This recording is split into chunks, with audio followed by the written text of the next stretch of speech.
Is the current extreme gerrymandering by both parties killing competitive democracy in America? If you leave this video with only one thought, it should be this. If left unchecked, this modern era of extreme, weaponized gerrymandering is a mutually assured destruction scenario. It is a runaway train that will eventually destroy both major political parties and completely kill competitive democracy as we know it. Hello? And thank you for giving a new YouTube channel a chance. I'm Mr. Chameleon. Okay, here we go. Welcome to Chameleon Perspectives, where you will get honest and informative news analysis with a little bit of humor on the side. Let's talk about maps. We're not talking about the map on your phone that occasionally insists you drive your car directly into a lake, but the political maps, the invisible lines that quite literally dictate who holds the levers of power in the United States. Today, we are looking at a system that has been manipulated, stretched, and tortured so far beyond its original intent that the founding fathers could power a small city with the rotational energy of their spinning graves. However, and this is a silver lining we desperately need right now, we, the people, still hold the ultimate power to pull the emergency brake and prevent this dystopian future from becoming the inheritance we pass to our children. Do you remember the classic 5-paragraph essay format that you learned back in your secondary education? Let's update that tried and true formula for the YouTube era and break this down into three main points. We're going to cover how we stumbled into this mess, why the current map wars are an existential threat to democracy, and the structural reforms we can do right now to save our republic. Let's dive in. Point 1. The maps of madness and the dawn of maximum warfare.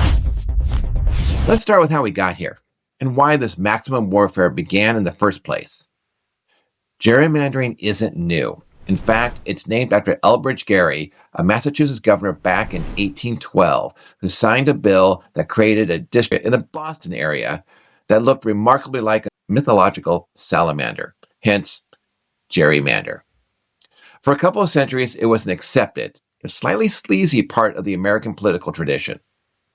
The party in power in a state legislature would tweak the margins, protect a few incumbents, and maybe nudge a competitive district a couple points in their favor.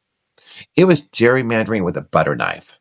But then came the 2010 midterm election cycle. The Republican Party, seeing a massive wave election forming, executed a brilliant and utterly ruthless strategy known as Red Map, the Redistricting Majority Project. They recognized that they could capture enough state legislatures in key battleground states right before the 2010 census. They could control the pens that drew the maps, and that would mean they would control the maps for the entire next decade. Frankly, they succeeded beyond their wildest dreams. But this time, they didn't use a butter knife. They used supercomputers and incredibly granular voter data to draw maps with surgical, laser-guided precision. They cracked and packed Democratic voters so effectively that in several states, Democrats could win hundreds of thousands more votes statewide, and yet still walk away with a minority of the seats in the state house and the congressional delegation. It was an absolute masterclass in partisan cartographic engineering. For the next decade, Democrats complained loudly, waving their arms and shouting about the unfairness of it all. As someone who admittedly leans a little bit moderate center-left, I watched with concern as Democrats tried to take the high road.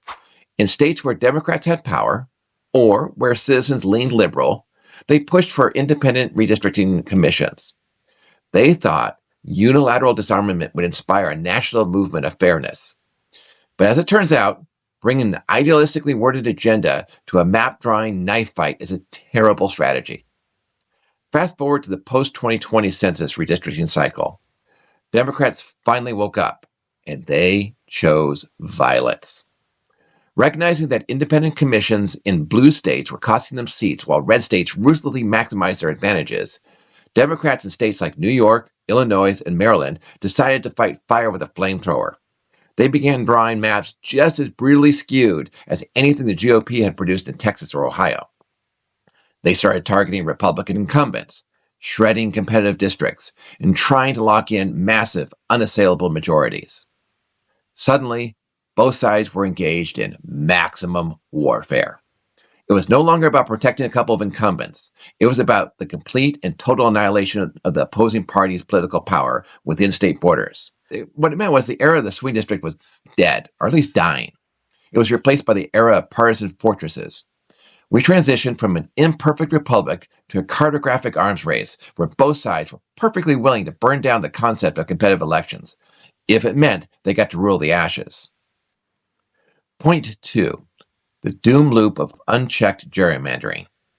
This brings us to our second point, the terminal risks that unchecked gerrymandering poses to competitive democracy. The damage here is twofold, and both aspects are incredibly toxic to a functioning government and a functioning society. First, extreme gerrymandering effectively steals the power of choice directly from the hands of the electorate. In a healthy democracy, the voters choose their politicians. Under our current AI-driven algorithmic map-drawing paradigm, the politicians choose their voters. We've handed the sacred duty of representative democracy over to partisan cartographic warriors and data scientists whose only goal is total political domination. When a district is drawn so that one party or the other is guaranteed at least a 15-point victory before a single ballot is cast, the general election becomes a meaningless charade. Your vote in November is reduced to almost ceremonial symbolic gestures. The people already in office have insulated themselves from consequences and accountability. They are building impenetrable moats around their careers. They don't have to listen to you or their critics because you have already been mapped out of the political equation.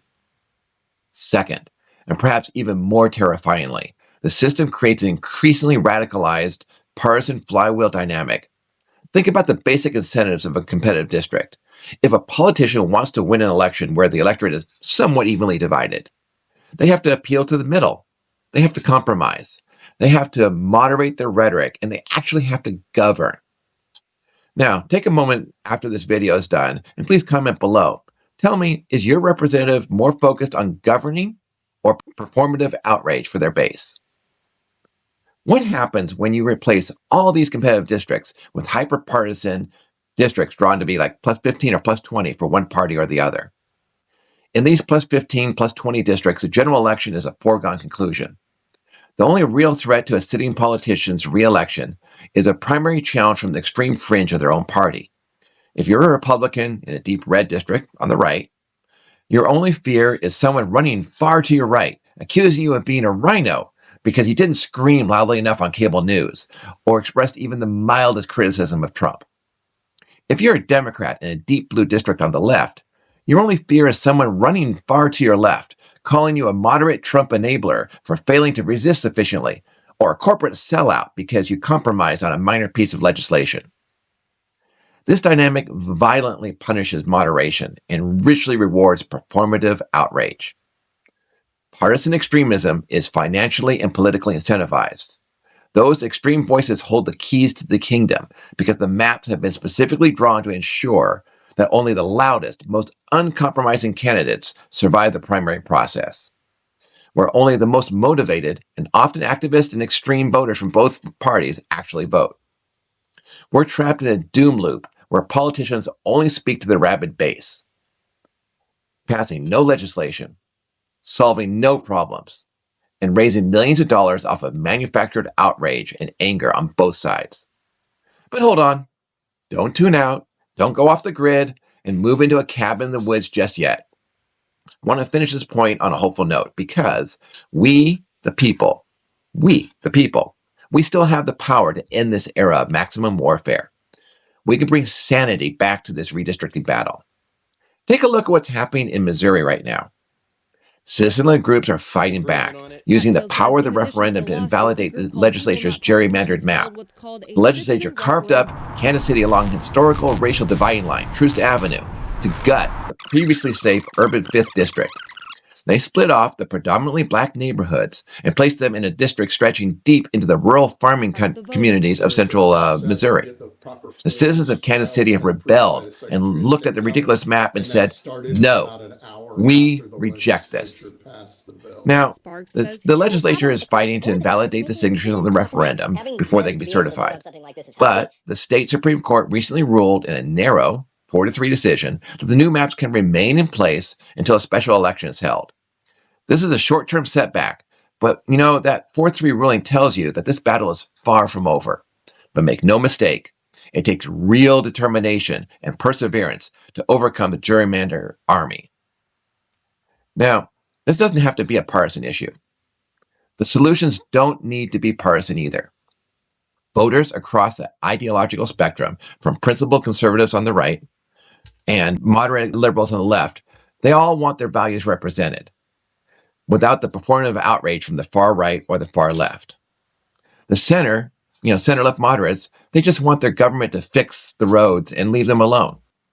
We can unite behind the concept of a government that fairly represents all views and not just the polar extremes. We can support referendums and ballot initiatives in our home states to take the power of drawing maps out of the hands of elected officials. We can support independent commissions that work best when they are implemented nationally and universally. We can pressure the people in power to hand over their map-making pens to independent bodies who have the interests of the people in mind. And we can even demand that our elected officials legislate to end gerrymandering on a federal level, rather than protecting politicians' cushy jobs. We just need the courage to demand better from our elected officials. Point 3, the democracy upgrade, electoral structural reforms. If taking the pens away from the politicians is a short-term band-aid, we need a long-term structural surgery to fix the underlying disease. Our third leg of the proverbial three-legged stool is the potential game-changing electoral structural reforms that could bring our representative republic into the 21st century. I'm talking about ranked choice voting, fusion voting, electoral party slate voting, and drastically expanding the size of the House. Let's break these down. First, ranked choice voting. Right now, if there are 3 candidates, you often have to vote for the lesser of 2 evils, because voting for the third party candidate you actually like might act as a spoiler, handing the election to your worst nightmare. Ranked choice voting fixes this.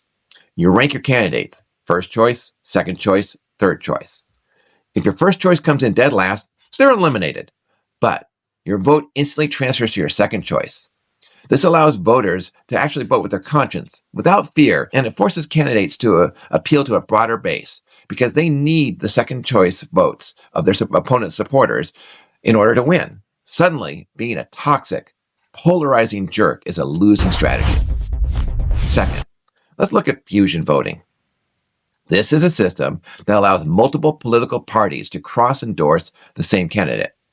This was the norm in American elections all the way into the early 1900s, before the two-party system worked together to outlaw it, because they saw it as a threat to their duopoly. So let's say there's a moderate Republican running. They can be on the ballot under the Republican line, but also under the moderate party line or the conservative party line. Votes for the candidates in all of their lines are added together. This gives third parties actual leverage, because it allows voters to send a highly specific signal. I'm voting for this candidate, but I'm voting from the center, not from the extremes on the left or the right. It empowers moderates to pull major candidates back towards the middle. Third, we have electoral party slate voting, also known as proportional representation. This is the norm in many parliamentary democracies around the world, including New Zealand, which actually switched from our winner-take-all system in 1996, and in Germany. Imagine if instead of carving the state into tiny winner-take-all districts, a state elected representatives proportionally based on the total statewide vote. Let's say a state has 10 seats. The Democrats win 60%, while the Republicans win 40%. If a state has 10 seats and the Democrats win 60%, while the Republicans win 40%, the state sends 6 Democrats and 4 Republicans to Washington. Period. No lines to gerrymander. No cracking, no packing, just perfectly apportioned representation. While you would no longer simply be voting for an individual candidate, you would still be voting for your party preference, and each party would provide a slate of their candidates in order of priority prior to the election.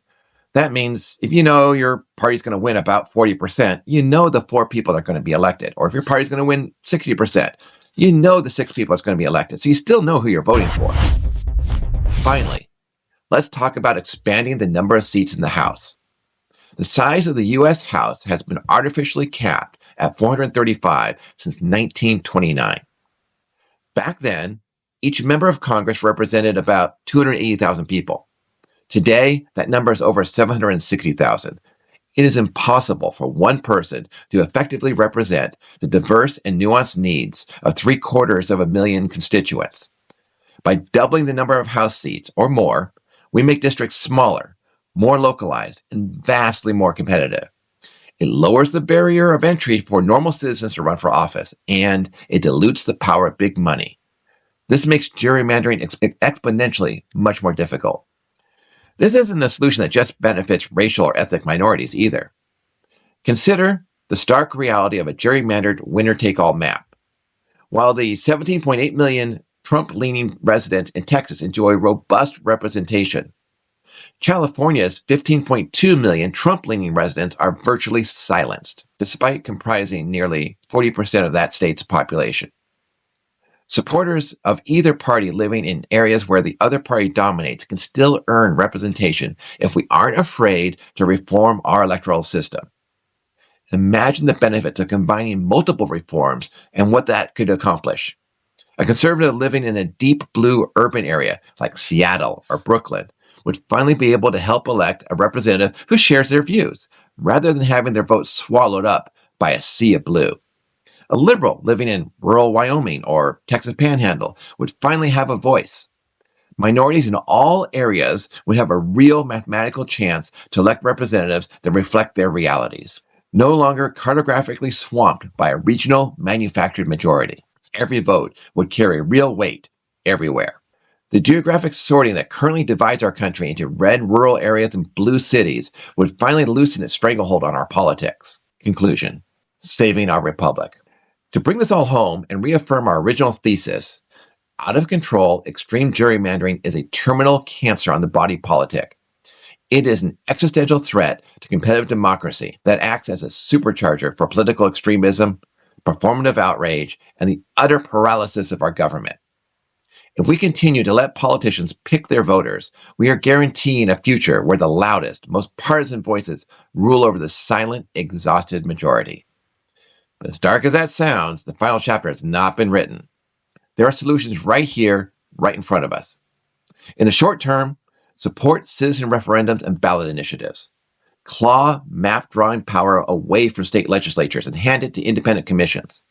In the medium term, advocate for local and state movements for ranked choice voting and fusion voting to break free from the grip of partisan extremists. And in the long term, fight for a national movement for basic electoral structural reform, like proportional representation and using party slate voting, and uncapping and at least doubling the number of representatives in the House. We need courage and fortitude to actually preserve this republic, because the politicians, they aren't going to do it for us. Thank you for making it this far in the video. If you found this video useful or informative, please, very gently, tap the like and subscribe buttons. And tell me in the comments which reforms you support and why. Now, in the interest of full disclosure and transparency, this script was developed with AI assistance based on my comprehensive original framework and primary source research. Come back for more of my views between the clowns on the left and the jokers on the right. And I'll keep delivering the bald-faced truth as I see it. Stay informed, keep your politicians accountable, and never lose hope.